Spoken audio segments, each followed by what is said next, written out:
All right.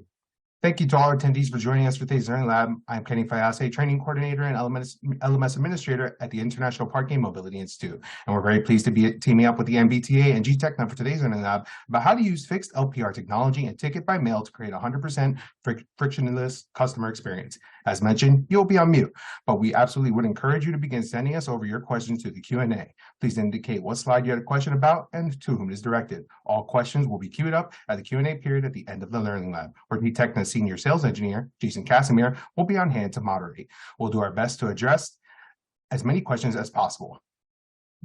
Those we cannot during the live broadcast will be followed up via email.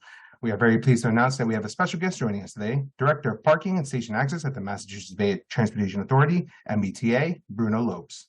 In his role, Mr. Lopes designs, implements, operates, and maintains infrastructure and services that encourage best-in-class multimodal connections to transit and operates 101 parking facilities across the region, generating significant annual revenue for the authority. Mr. Lopes focuses on improving customer experience, ensuring accessibility to all riders, and deploying leading-edge technology solutions and partnerships to accomplish the agency's mission. Mr. Lopes is the graduate of the University of Massachusetts Amherst and holds a degree in political science. Also with us today, GTechna's VP of Sales and Marketing, Mike Bourret. Mike is an electronics and instrumentation technology expert with more than 30 years of experience working in tech. Mike brings with him practical experience in a variety of tech business ventures across a number of verticals spanning a global market. Mike's been with GTechna for 10 years as VP of Sales and Marketing. And now I'm going to turn the audience over to Bruno and Mike. The audience is all yours. Great. Well, happy Wednesday and good afternoon from Boston. I'm excited to be here amongst some other verticals that I manage at the T. The parking portfolio is the most important vertical in my portfolio. I also oversee advertising and partnerships. But let's jump right into it. Let's take, for those of you who aren't familiar with the MBTA, of course, you see that big T logo above my picture there. The T, as it's most commonly referred to, if you're a fan of our sports teams here in Boston, you have to take the T to whether it's the TD Garden or to a Sox game. We provide frequent service to those venues. Next slide, please. So just a quick overview of the MBTA. So we're one of the largest multimodal transit systems in the country. We own and operate one of the largest integrated commuter parking systems in the country, and if not the world. I often say that that we probably have the largest integrated parking commuter experience in the world, probably. And we provide a fully frictionless and touchless parking customer experience. Next slide, please. So for relevancy purposes, since this is strictly about parking, here's a quick overview of our parking system. We operate about 101 parking facilities. These are MBTA owned and operated parking facilities, although the overall system has an additional 50 to 60 parking facilities that are operated or owned by third parties. The MBTA itself owns and operates about 101 of those facilities. With about 44,000 parking space capacity, it's a sizable portfolio, and on average, and these are pre-pandemic figures, we were serving about 35,000 daily parkers before COVID impacted our ridership. Our ridership is growing and is moving in the right direction. We hope to fully recover and continue to expand our services to the region. In terms of payment methodologies, as I mentioned in the previous slide, we operate a completely frictionless and touchless parking experience. We use pay-by-cell service for payment, and we use our innovative ticket by mail or invoice by mail payment option for those who do not use a pay-by-cell service provider. Just to highlight the size and the magnitude of this portfolio, in FY19, we generated about $53 million in gross revenues, and a lot of that is fed back into maintaining the infrastructure and improving the services that we provide in general in the transit system.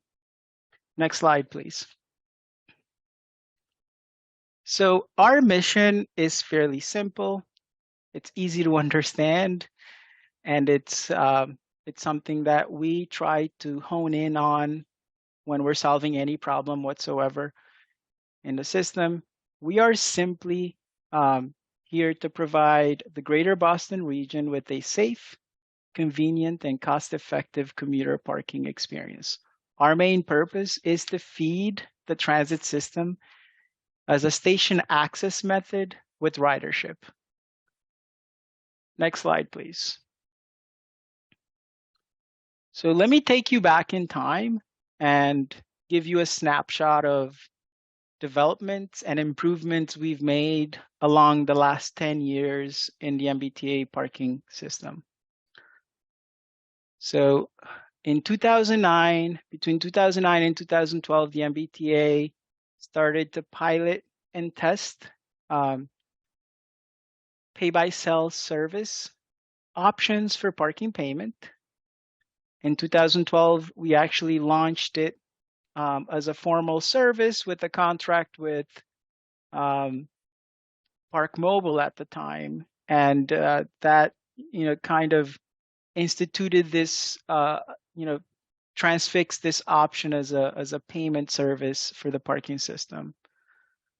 Moving on to keeping highlighting the most important milestones in our development over the last 10 years, we introduced pay by plate and invoice by mail in 2015. And those are the incredible changes that has allowed us to provide a better experience to our customers, but also to generate more data and understand the fundamentals of our business more clearly.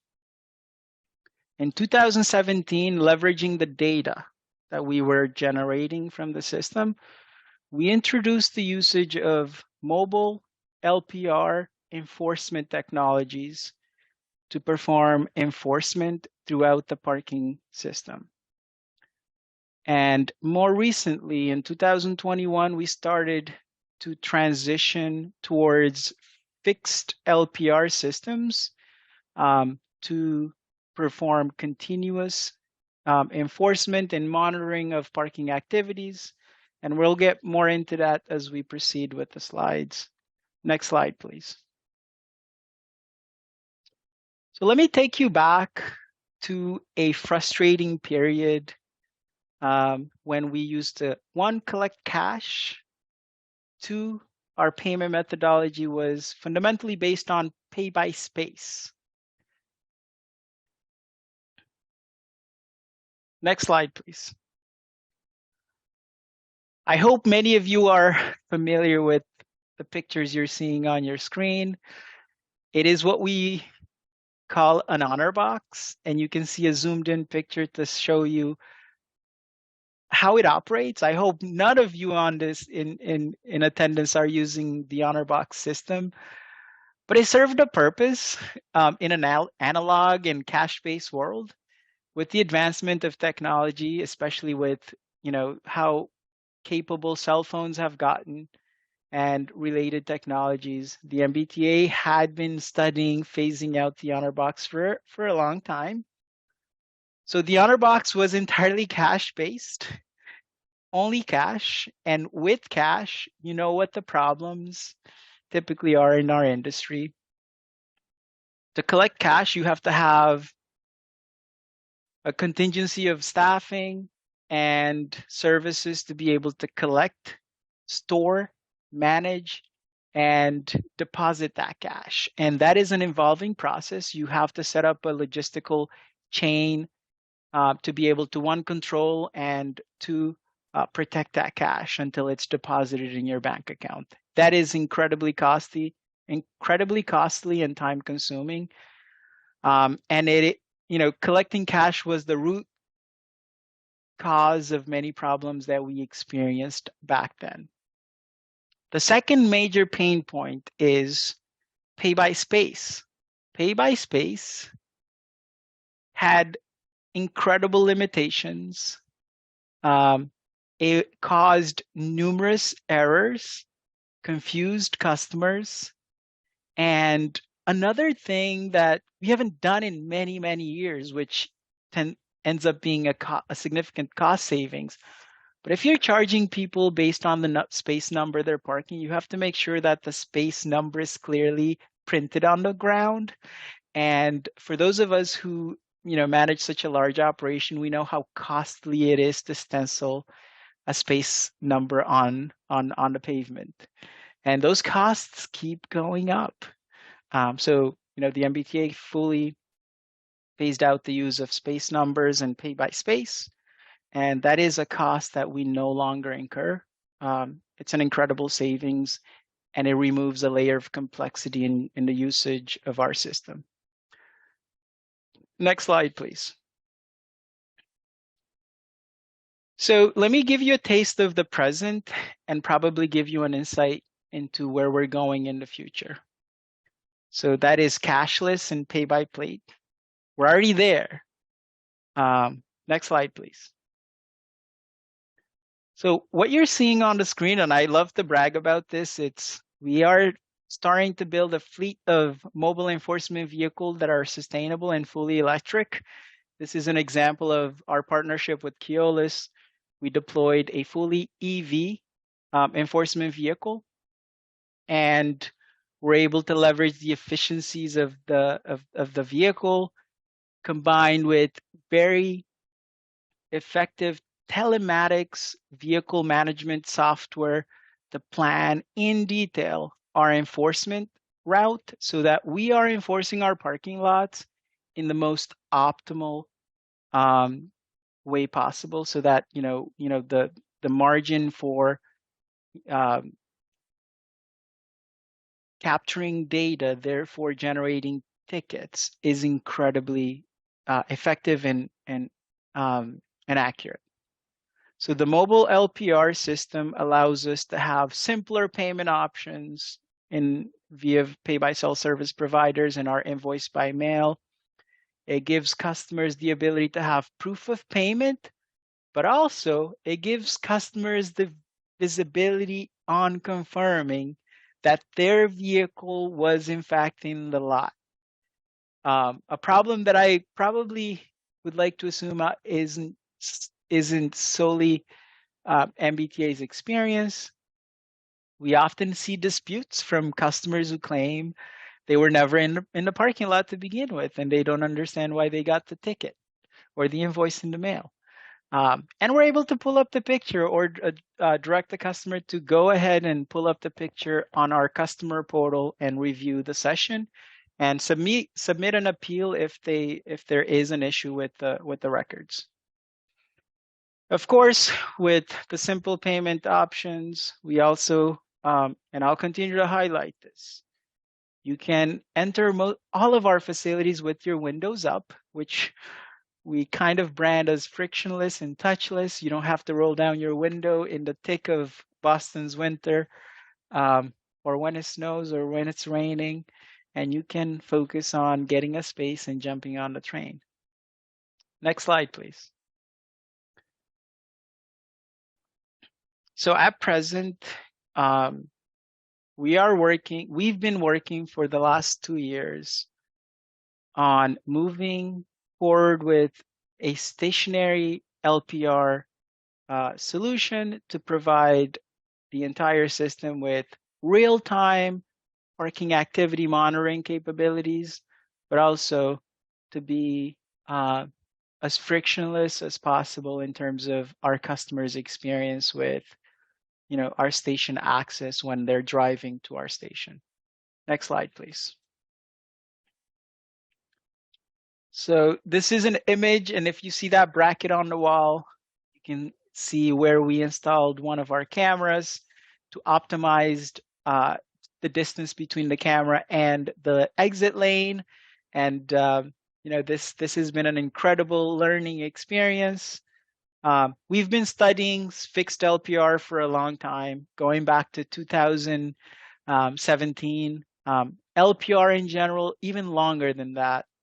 We decided to send up a project, and we studied for about 2 years the hardware and software combination that provides the best in class performance in terms of accuracy of reading the license plate, but also the efficacy of the system to pick up on every activity in the parking lot. What I mean by activity, I'm really talking about vehicle in and out. So one, the system has to recognize a vehicle has entered into the field of view. Two, the system has to be able to accurately capture that license plate so that we can document and perform the business rule requirements that we typically have to perform in order to, one, verify and confirm that the vehicle is paid for. If not, generate an invoice by mail so that we can collect the revenue. So the Woodland stationary proof of concept went on for about a year. We collected invaluable data. We measured performance under different circumstances, during snowstorms, overnight, in the dark, various different lighting conditions. And we tested about 32 different cameras, 3 different software providers to determine, which combination of software and hardware, marrying the two together to give us the results that we are ultimately looking for in terms of efficacy of the system. One of the things, and I'll get to this in the next slides coming up, we learned that a truly modular hardware agnostic approach allows for future upgrades. And I think that is an important thing that I want to highlight for everybody. If you're going to endeavor in this, in something similar, leave room for flexibility in upgrading your hardware so that as the technology improves, matures, and I think a lot of us who are plugged into the advancements in technology and software, we know that's changing fairly rapidly. So you will benefit in the long term from leaving the flexibility for future upgrades as you design your system. Another thing that's changing incredibly fast is the cost. For those of us who have been plugged into this for a while, we know how expensive LPR in general used to be 10 years ago. The camera costs are going down almost exponentially. I know we've been dealing with post-COVID supply chain issues, and I hope those are temporary issues that we will overcome. But 10 years ago, you'd be lucky to find an LPR solution that costs you less than $30,000 per lane. Today, you can find a camera for as little as $500 that performs LPR. Another important thing we learned is you need to evaluate the vendors, the manufacturers carefully, and focus on experience and qualifications. Make sure that you're not the first one out the gate with any manufacturer or with any software provider. Next slide, please. Our experience and our vision is focused on very simple solutions. My main, our objective with stationary LPR is really to improve customer experience. In the first place, we want to make sure that our customers have the least number of friction points or barriers for access to the transit system as possible. And we've been able to focus on that and innovate by removing barriers from the system. Of course, I mean, I work with a team of people who focus on commercial strategies and programs, and we focus on growing revenue so that we can reinvest the revenues in the transit system and improve the services that we're providing. And of course, in order to grow net revenues, we have to be very thoughtful about controlling costs, and stationary LPR is the magic ingredient to control costs in the parking industry. Next slide, please. So what are the benefits of stationary LPR? One of the most important things that has taken us a long time to understand, and I'm going to assume this is a problem for the industry as a whole, is data. A lot of us are in the thick of day-to-day hustle and bustle of managing our portfolio, and we lose sight of the importance of understanding the factors, the activities that drive our business. Stationary LPR generates invaluable parking activity data, provides frictionless entry and exit experience. It gives you the ability to perform continuous enforcement. Enforcement's not even the most important thing here. The most important thing is being able to see what's happening at your facilities minute by minute and translating that into understandable data that can help you with planning, with developing products, and a whole range of other things that we're not thinking about. Also, it allows you to integrate with other service providers.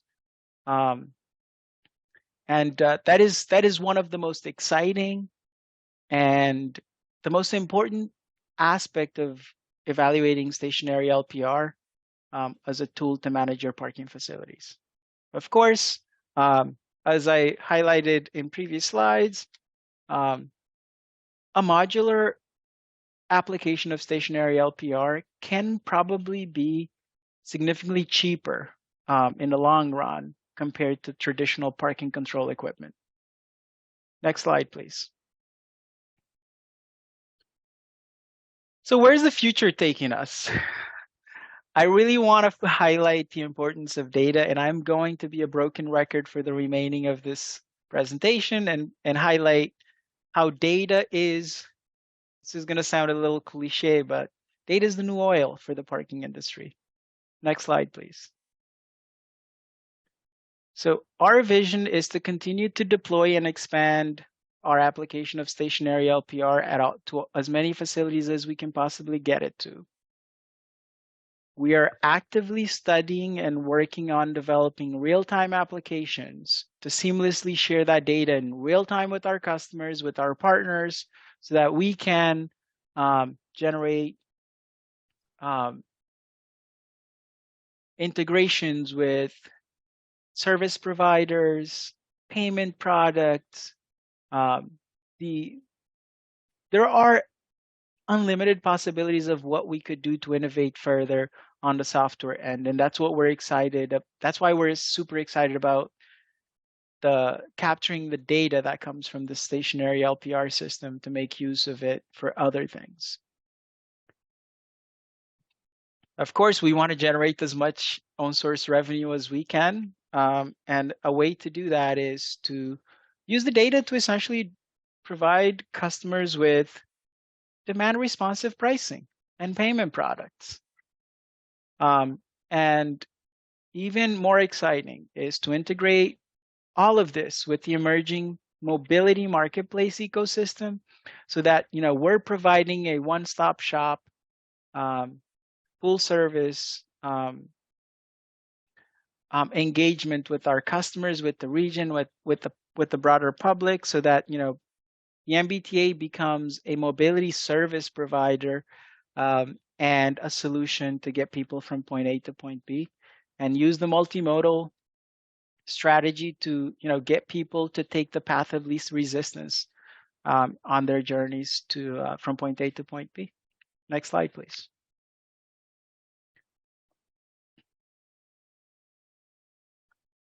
Well, I'm coming to the end of my portion of the presentation, and the major highlights I want to leave you with is have a simple mission. Customer experience, improve that.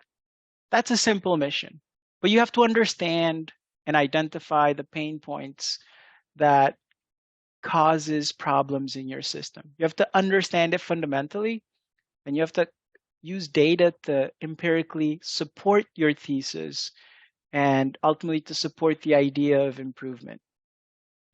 I would also recommend that, study what and who has faced similar problems and what they've done to overcome those problems.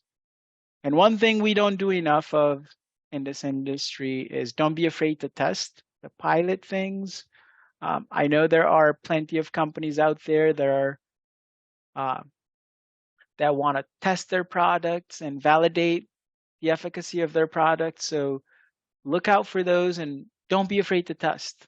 And with testing, you learn a substantial amount of information, and it informs the overall process for you to plan for further improvements.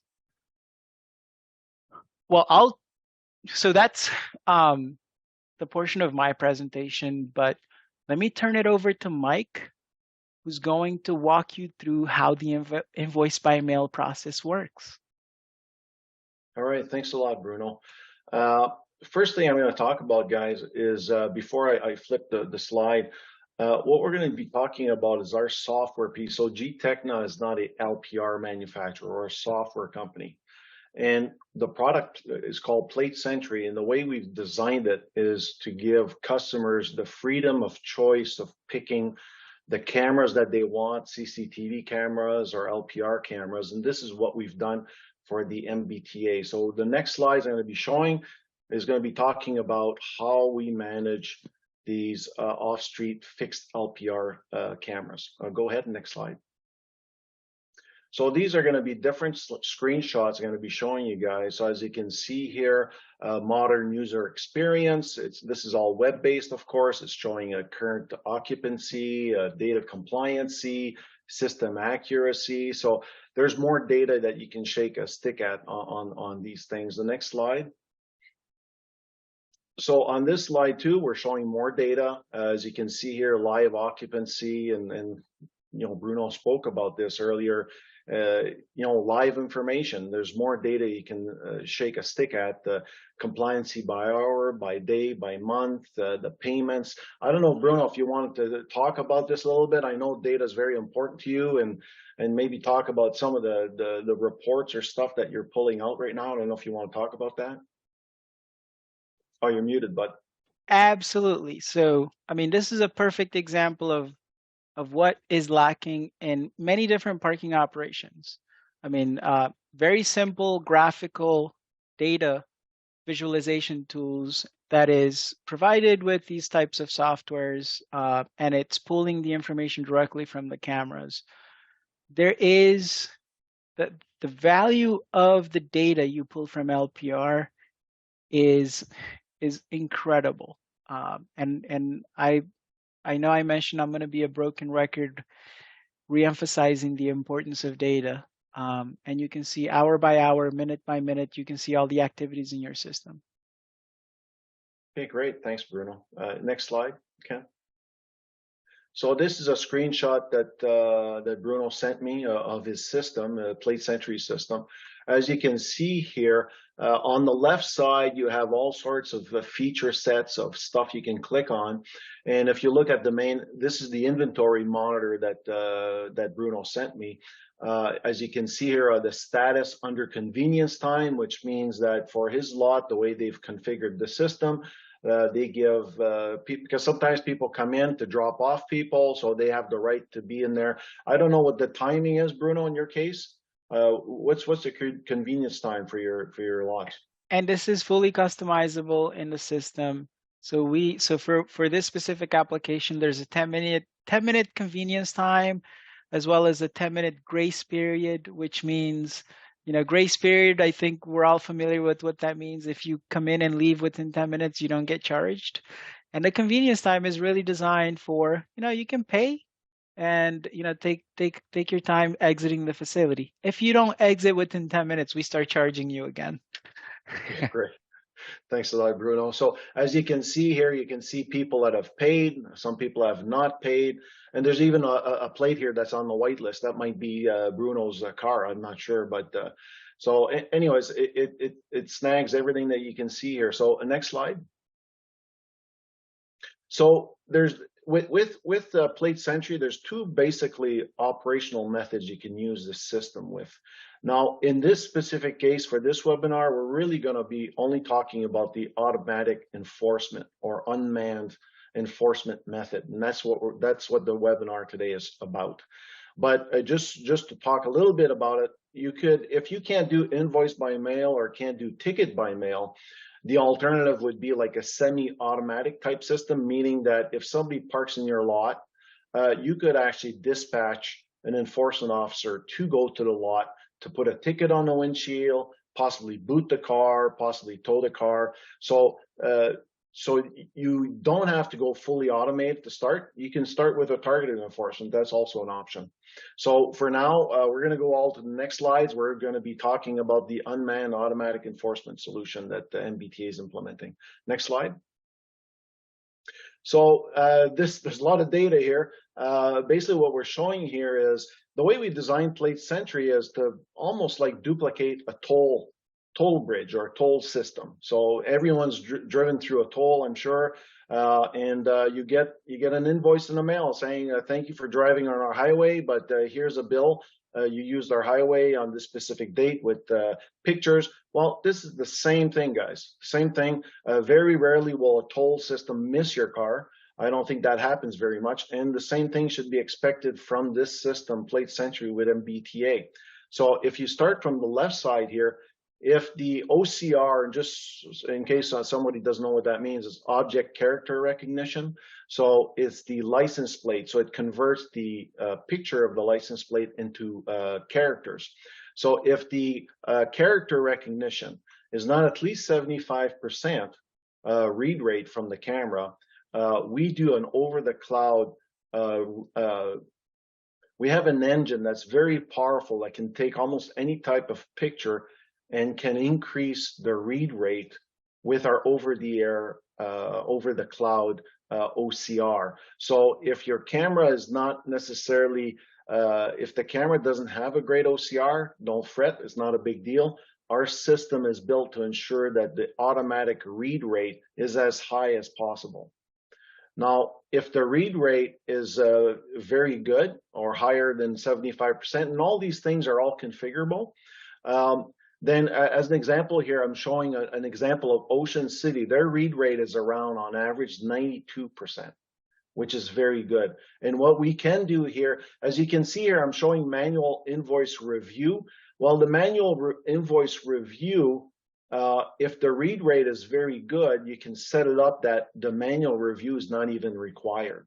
So one of the things we're always trying to do is lower the amount of work that cities or agencies like Bruno's have to do. So we're always constantly pushing the envelope to reduce the amount of work that's required from the city side or from the authority side.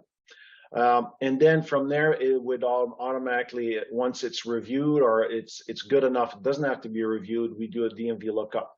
But if you go down from the on-the-cloud OCR2 and the confidence level is still too low, there's a whole bunch of other things that we do to ensure that that read rate is increased to a good level. So go to the next slide, Ken, and I'm going to dive right into that.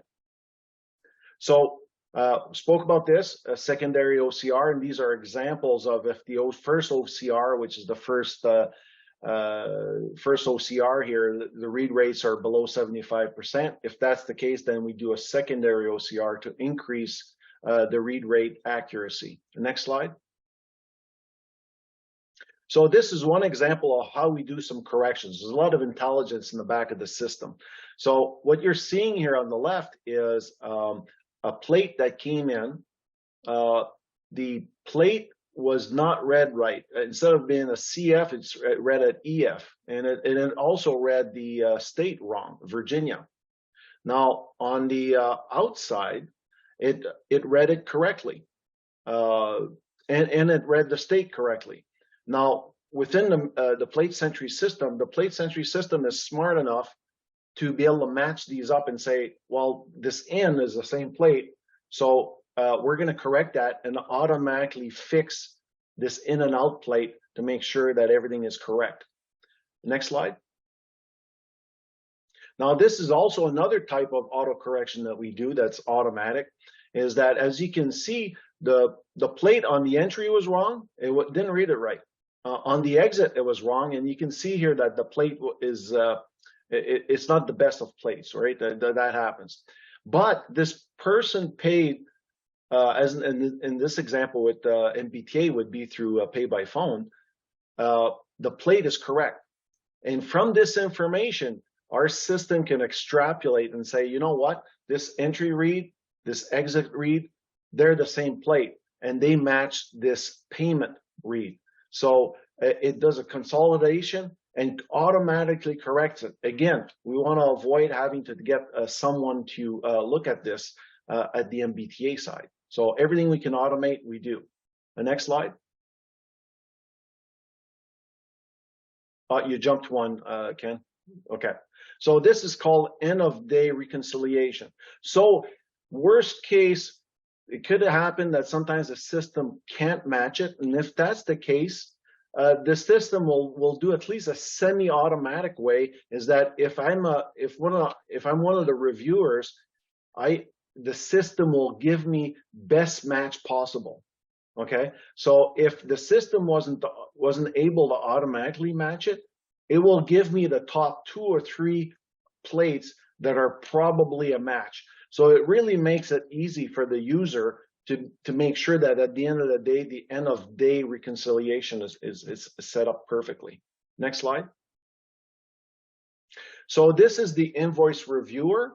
In this case, from left to right, you'll see the entry plate, the exit plate, the OCR, so the object character recognition to digits and numbers, and then the state, and then the approve or reject. And once it's approved, it would go to DMV. Now, if this plate is incorrect, I can double click on it. Next slide.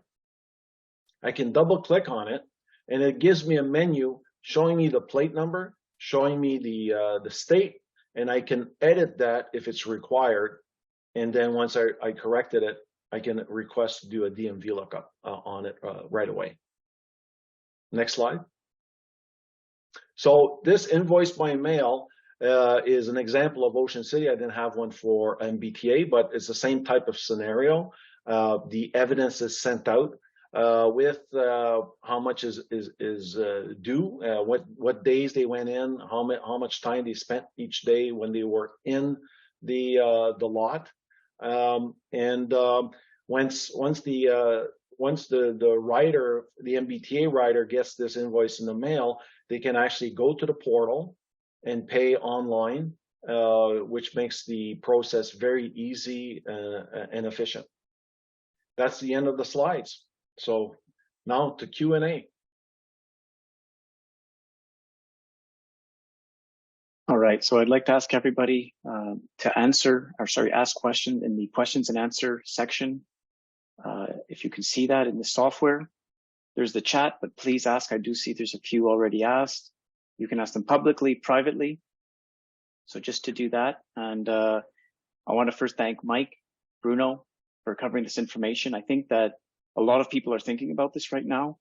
And it's interesting to know, Bruno, that you had been thinking about it for so long and you were just waiting for the technology to catch up. So that I find pretty interesting. And I do see more questions coming in here. While a few more come in here, I was curious, like, are you going to keep the vehicles? Like, what's your long-term vision here? Are you going to actually go pure fixed due to the things you kind of balanced out there? And do you think there's still a use for vehicle LPR? Yeah, so we do believe we're going to keep our fleet at a smaller size than currently. We have several facilities in our portfolio that likely aren't good candidates for fully fixed LPR because of the way the lot's designed and the overall configuration of the lot, as well as size for that matter. There are lots that it probably is just as efficient as continuous enforcement to continue to do optimized, once or twice a day enforcement, or as frequently as necessary. And another creative use case for the mobile fleet will be to essentially perform inspections and validate compliance, as well as eventually to do booting and towing. So their job duties will, so the mobile team's job duties will be updated and responsive to the needs of the system. Good answer. And it's good to know, because I think people do wonder this, as you say. There seems to be great efficiencies with fixed, but as you can see, there still is a need for that other stuff. This one kind of leads into a question. When you wonder about two of these technologies, you also wonder, anytime someone talks about LPR, and I'll direct this towards Mike, and Bruno, you can chime in. This is the question: how do you handle vehicles whose license plate is blocked from dirt, snow, etc.? Well, I just want to also add to what Bruno said earlier. With Plate Sentry in our command center, it doesn't matter if you use a mix of vehicle and fixed LPR.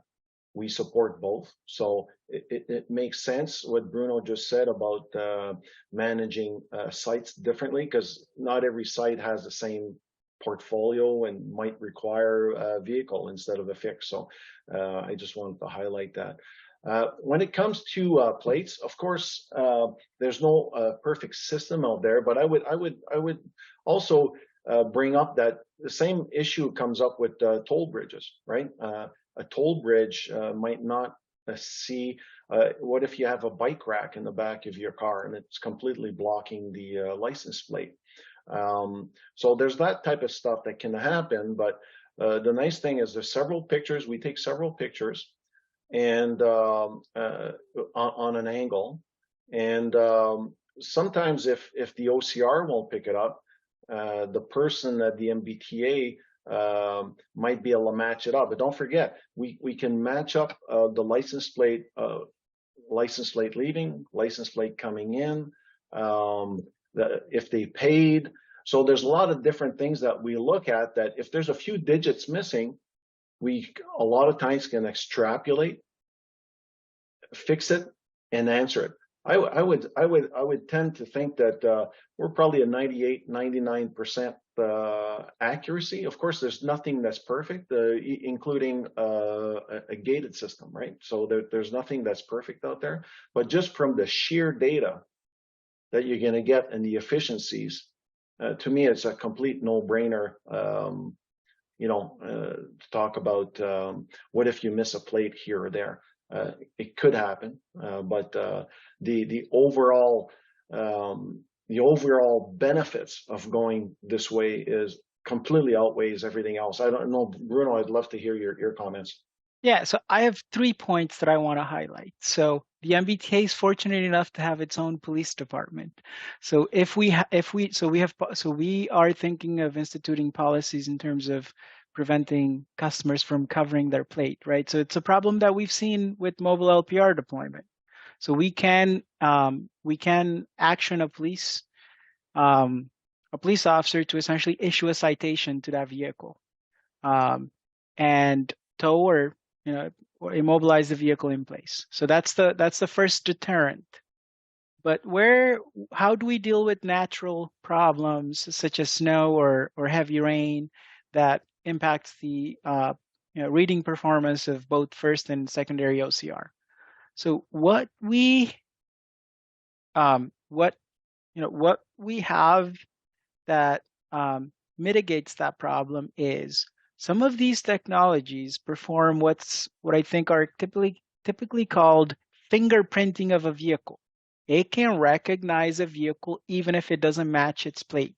So you have that back office component who can go back in the data set and try to identify that vehicle, even if the camera missed the plate completely because of that fingerprinting feature. The third thing is the most impactful problem for us in this region is snow. Another area we've innovated the way we manage snow is we studied snow down to a science. I have a management technical spec that I issued to our snow vendors. We studied over 80 years of weather data, and we determined on average, we have 8 days in a year where we do see heavy snowfall enough to impact the camera's ability to read the license plate. Most of the time during our POC, the impact was little to non-existent. But let's talk about the theory of a vehicle may come in with the back fully covered with snow. You can't see the plate, right? So one, we have the fingerprinting capabilities in the system, but two, that is a segue to the previous question about what do we do with the mobile enforcement? Mike touched on the ability to interoperate the two technologies together. So in fact, we've been doing this at Woodland. We can run the LPR, and of course, there's a human being sitting in the vehicle. They can step out and clear a license plate if it's not legible. Those are the three things that we do on a daily basis in the operation when we have to mitigate in terms of weather or just interference with the program itself if somebody decides to tape over their license plate. Thank you for that answer. I think, to me, that is the #1 question that comes up when we talk about LPR technology. People have doubt. More old school processes always use the human being, the human eyes, the human touch. And I think it's really valuable what you said, Bruno. I think it depends where you live. I think it depends on the climate. And for most, even in certain areas where there's quite a bit of snow, you don't get those crazy snowstorms. And then the last thing I'd say is when there's those crazy snowstorms, you have less people on the road. Well, so there's other yeah, factors. I would just add to that. We've been doing this for several years. Of course, for MBTA, fixed LPR is relatively new, but we know that other customers that have went this way actually showed a huge increase in revenue, so much so that the council had requested the person do enforcement to explain why they had such a surplus. So if somebody asked me, well, yeah, there might be some exceptions to not being able to read a plate, but overall the efficiencies and the revenues, you can't dispute it.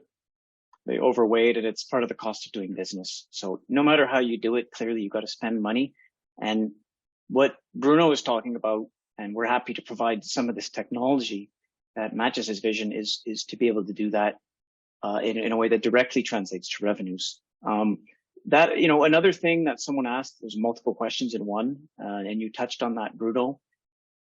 They said they saw on one of the slides the make and model, and they're wondering how you obtain it, and the camera can obtain that. So in more challenging cases, and we are talking about two technologies, fixed and vehicle, there are things that can be done. The camera can have an effect on that. I don't want to get into detail, but with vehicle LPR, the classic one is infrared. There are stuff that use white light. There's other technologies depending on where you live and what your challenges are. So LPR is really a technology that keeps evolving. And that leads me to another one for you, Bruno. Since it's constantly evolving, how do you determine which cameras you're going to use? And I'm assuming you don't get stuck to one of them because you always want something that provides a newer type of technology or capability. So how do you kind of deal with this situation? And at least from the GTechno point of view, we're kind of agnostic. So we're not going to be tied to one camera, but that could be a challenge for you in terms of, even like maybe you could give insight on, who installs these cameras. Yes, that's a great question. So, my advice would be don't focus on the camera itself because that's changing rapidly. On the question, the related question about, how do you capture vehicle make and model? That is the magic of secondary OCR. The OCR in the cloud is able to, all of us are hearing on a daily basis the advancement in AI with OpenAI, ChatGTP, and Notion AI, and all these great tools that are every day I wake up, I see a new capability being built in the software. So this is exactly why my recommendation is don't focus too much on the hardware, right? Because where things are changing rapidly is on the software end. So, get a camera that meets the basic specification in terms of being LPR ready for one, and having a flexible API to be integrated with software services. So I think if you focus on those two things, the manufacturer at the end of the day doesn't really matter. But yeah, what's incredible is the speed at which the software end of things are evolving. You know, my recommendation is to approach this with a level of engineering that is not over-engineered in terms of installation of the hardware, as well as keep it modular and keep it agnostic in terms of hardware selection. And like, who installs it? Like, because, you know, what I'll say is, because we're not a manufacturer, GTechna is not looking to be involved in the hardware installation. Now, from your point of view, Bruno, you have a choice. Does the city take care of that? Do you contract that out? That's what some are wondering as well. So we played around with various different ways. We try to do this internally. That's why the 2-year experimentation took so long, right? It typically doesn't take 2 years to install, you know. So think of this as the explosion in do it yourself in terms of, you know, installing home sensors. So you can install a camera fairly easily. There are many low voltage service providers that can do this in different markets. So the two things that, you know, public entities need to figure out is whether you have to do a public procurement, because that tends to complicate things and takes a long time to accomplish, or whether you have a flexible, agile procurement process that you can use. In our experience, what we've done is we've partnered with Keolis, MBTA's commuter rail service operator. They also provide us with parking facility management services. So we partnered with Keolis, GTechna, to hire an integrator, a technologies integrator that installs the hardware, GTechna configures and deploys the software and makes the whole system work. And the integrator provides us with ongoing support. If a camera all of a sudden stops working or needs adjustment, you know, we can task them with, you know, correcting that problem. Beautiful. That's really useful for people who may not have the staff, and even ones that do, to learn from what you just said there, Bruno. I think that's pretty fascinating. I'm going to graze through a few things here. I'm going to fire a few at Mike and Bruno here. Some of these are smaller questions. I mean, even though we're saying it's agnostic, someone's still asking, what LPR cameras are you using at MBTA? We're using Axis cameras. Axis, you know, it's I believe they manufacture cameras for Genetec, and I could be wrong about that, and I don't mean to misspeak, but they are the camera manufacturers we selected for this first deployment. Yeah, actually, we were GTechna was a little bit involved when Bruno and MBTA started doing pilots, and they tested a lot of different cameras, and you know, we're always talking about the hardware capabilities and the camera, but you know, I know Bruno evaluated a whole bunch of, and we don't have time here to cover all of it, but I'm sure if you reach out to Bruno, he had a whole bunch of qualifying items that he looked at. As an example, I know that he tested one camera and it had a chipset from China, which kind of took them out of the race. So there's a lot of stuff that Bruno did and they evaluated. And in this case, it was Axis. And of course, because we're agnostic, we thought that, you know, we like to respect our customers' choice on the camera selection. And I think at the end of the day, they made the right choice. Yeah, there's even someone who's putting in the chat here, which is rare, that you can use Axis cameras with Genetec's security center, but Genetec manufactures their own LPR cameras. So I guess they've changed over time, just so people know in this industry. Another question, someone asked about the invoice by mail process, which we covered. And there's specifically kind of, you know, do you add an additional fee? We did show that, yes, we add an additional fee. This is the question. What if they still didn't pay after receiving the invoice? Do you want me to take that, Mike? Yeah, And, go and ahead, you can Bruno. you can Yeah, go highlight ahead. what I miss. So we have a parking rules and regulations that is supported by Massachusetts state law. And also the MBTA has its own police department. I think we're fortunate enough to have these powers and we exercise them. So we escalate, we do include additional surcharges to incentivize people to use pay by cell service. So there is a very small handling fee on the invoice by mail. In addition to that, you have 30 days to pay those fees. And if you don't pay within 30 days, we do escalate that with penalties, ultimately leading to RMV marks, which is we mark your license and registration for non-renewal. And we do have the option to boot and tow your vehicle if it's found in the system. In fact, we have the capabilities to whitelist a plate based on scofflaw behavior. So we can, the minute that it's detected in the system, it generates an email to our police department, if necessary, to start a tow.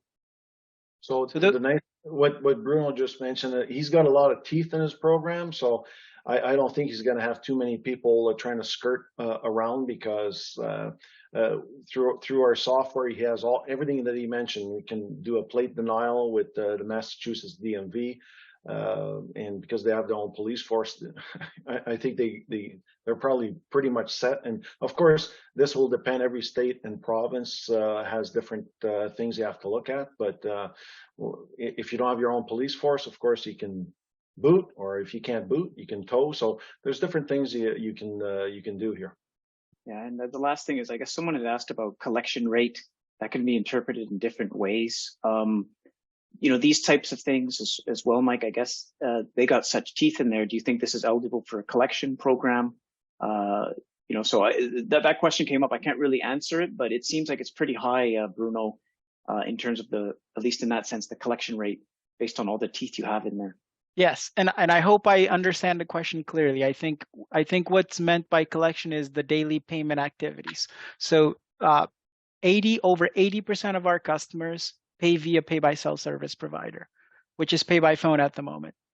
And pay by phone has been our partner for many, many years. And for the 20% of folks who do not pay, I want to give you some statistics. And we covered this in a previous slide a while back. In 2014, we used to issue tickets on vehicles. On average, we were collecting ticket payments. So people would go back and, dispute those tickets or send payment. On average, we were collecting about $160,000 a month. Once we transitioned to actually turning the invoice by mail on and making it a payment product, on average, we're collecting just from the invoice by mail piece. On average, we're collecting about nearly $600,000 a month in revenue. And, this is in a time when our ridership has been decimated because of COVID. I think that really answers the question. Our collection rate is fairly high. Yeah. I think compliance, if we have the time, compliance is you really need to create deterrences to make sure that payment compliance is high, and booting and towing and other deterrences are options to consider. Perfect. Do you send invoices via registered mail? Was another question. Just over regular mail. Okay, no, I figured. And we gotten this a lot in previous webinars. Is it legal to send a ticket by mail and not place it on the vehicle? And I'll let you answer that, Mike. Well, from province to state, I mean, every state and province is different. So I can't answer that question in general terms. In some places, if you can't do ticket by mail, a lot of times they can do invoice by mail. So that's something you have to typically look into your state or provincial law to see what you can or can't do. But you'd be surprised. A lot of places like the province of Ontario, they have the right to do that. They have the right to send a ticket in the mail. And a lot of places, a lot more places than what we think can actually go ahead and do that type of thing. I'm getting another question about, is your admin fee mentioned on rate signage for non-payment? And another related question is, how are drivers reacting to that fee? We've been operating with those fees since 2015, very accepting. I think drivers like the experience, the frictionless experience, and the flexibility to get that invoice in the mail. Of course, an overwhelming majority of our customers pay on the same day via pay-by-cell service providers. How are they made aware of that a little bit, like in terms of that extra fee? How do they know the fee is going to be charged them? Are they know in advance, or they only know when they receive the? Yes. So they are so we have signage, on property signage for our, detailing our parking rules and regulations. Of course, our website is fully up to date, and we push this information to through GTFS to Google Maps and Apple Maps, as well as various other transportation wayfinding service providers. Perfect. How do you handle out-of-state plates? Same way. So the secondary OCR, or in this case, mobile enforcement, our enforcement agents are trained to recognize license plates, and of course they're on property. So if they need to circle back and take a closer look at a vehicle, they can select the proper state. And we also, we have guides in the vehicle to help them make those decisions. Of course, out of state isn't the biggest issues. It's there are some pain points, and those are fairly easy to deal with. So for example, different types of plates, there are, at least in this region, in Massachusetts, Rhode Island, New Hampshire, there are numerous types of plates, and you have to understand and recognize those. And the secondary OCR does a good job of learning over time how to manage those different plates. If someone parks there every day and they don't pay to pay by cell and all that stuff, would they receive an invoice every day? How do you deal with frequent parkers who just want to use your invoice by mail? One invoice every month. So it accumulates the number of parking sessions into one invoice on a monthly basis. So we've gotten so good over time that on the second day of every new month, we're mailing out all invoices. So within a matter of 3 days, people start getting the invoices, and we know because we start getting phone calls, with questions and sometimes disputes. But we have so much supporting data to manage those disputes. Oh, that's interesting, and I think personally that saves a lot of cost for you guys to not do it daily. So the doing it by month is very smart. How long do you give them to pay that invoice once, now that it's by mail and it's not a physical ticket? Like it's right. So there's an aging clock that starts the minute that the mail is sent. They have 30 days to pay that invoice. And then an additional 30 days, they get penalized, and so on and so forth until we are until the record is what we called hold eligible, which means we have the luxury to mark them at the RMV, or boot or tow their vehicle if they're found on our property. Now that I see Kenny, we know we're either out of time or we're a minute within the out of time. Someone talked about digital license plates, Mike, in California. LPR is struggling. I don't know if we deal with that. That's something I haven't heard too much about. And then kind of Bruno, and I don't know if we're going to be able to answer these. They're talking about, are these only in structured facilities or also in remote surface lots? Obviously, you can hardwire power over Ethernet to these things. You could get internet through cable if there's none. You could put wireless repeaters. You could put things that could get internet. Remote locations, you would need amplifiers. You would need to deal with a special provider if you're going to do that. So those things are possible. And I think that's all we have time for. Kenny, am I right here? Yeah, we are out and a little bit over. So I want to thank Mike and Bruno from the MBTA NG Check for hosting today's Learning Lab. We thank you, everybody, for joining us today. Have a great day, everybody. Thank you. Thanks, everybody.